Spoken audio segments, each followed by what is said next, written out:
Salut à tous et bienvenue dans ce premier épisode consacré au docteur de la série classique. On commence aujourd'hui avec celui qui a tout commencé, j'ai nommé le premier docteur. The original, you might say.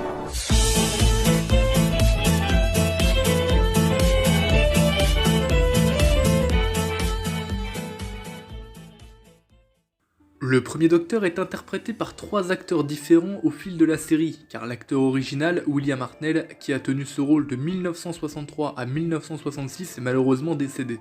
Richard Hurndall reprendra le rôle en 1983 à l'occasion de l'épisode spécial The Five Doctors, et ce sera ensuite le tour de David Bradley en 2017.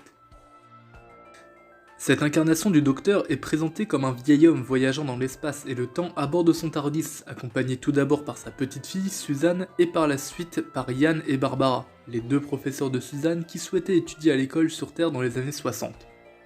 Cette incarnation est la première du docteur après son reboot de mémoire lui faisant oublier qu'il est l'enfant intemporel. De ce fait, ce docteur n'a jamais connu de régénération précédente et se considère, à juste titre, comme étant le docteur original. Ce docteur ne fait à aucun moment mention du nom de son peuple ou de sa planète. Il se considère, lui et Suzanne, comme des simples exilés d'un autre espace-temps et ne parle quasiment jamais de ses origines. Bien qu'il semble vieux, fragile et fatigué, il a un tempérament de feu et semble increvable avec des talents de diplomate et une résistance à toute épreuve. Il survivra face à des adversaires qui deviendront par la suite ses plus dangereux ennemis, à savoir les Daleks et les Cybermen. Concernant son caractère, soyons clairs, c'est un vieux con.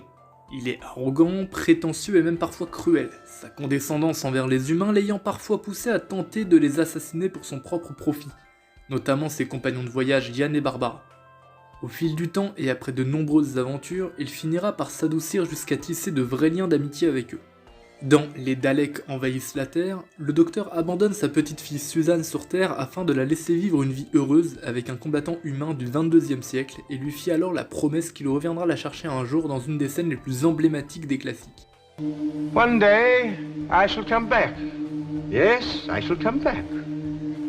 Until then, there must be no regrets, no tears, no anxieties. Just go forward in all your beliefs. And prove to me that I am not mistaken in mine. Goodbye, Susan. Goodbye, my dear.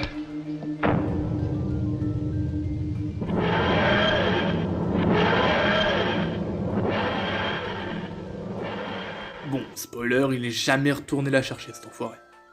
Le docteur fera d'ailleurs référence à Suzanne à plusieurs reprises, notamment sous sa 11e incarnation dans les New Who, dans l'épisode Les Anneaux d'Ankaten. Et à quel point j'adorais cet endroit, on devrait venir plus souvent. Vous y êtes déjà venu? Ouais. Je suis venu ici il y a très longtemps avec ma petite fille. Attendez!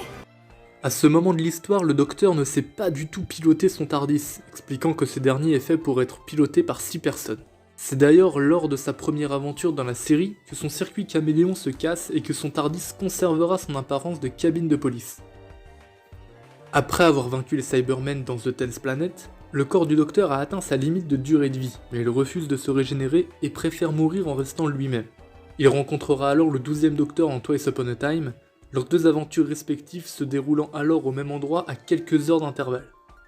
Il décidera finalement de se régénérer puis succomba de sa vieillesse, lui faisant vivre alors sa première vraie régénération. Le premier docteur a rencontré ses futures incarnations à plusieurs reprises, notamment dans The Three Doctors, où il aide le 2e et 3e docteur à vaincre Omega, dans The Five Doctors, où il tente de survivre avec ses autres incarnations au jeu de Rassilon. Dans les New Who, on apprend que c'est une des versions de Clara qui l'aide à choisir son TARDIS au moment où il commença à fuir Gallifrey. Mais j'ai toujours été là. Docteur, Oui, qu'est-ce que c'est? Que voulez-vous? depuis le tout début. Désolée, mais vous allez commettre une énorme erreur. Ne volez pas ce modèle, je vous conseille l'autre. Le système de navigation date un peu, mais vous vous amuserez. Depuis le premier jour où il a commencé à courir. Dans Jamais seul, on le voit enfant dormir seul dans une grange éloignée de ses frères et sœurs pour ne pas qu'ils l'entendent pleurer car en réalité le docteur a peur du noir. Et globalement c'est tout ce que j'ai à dire sur ce docteur. La prochaine fois on parlera du 2e docteur Patrick Troughton. Sur ce, portez-vous bien.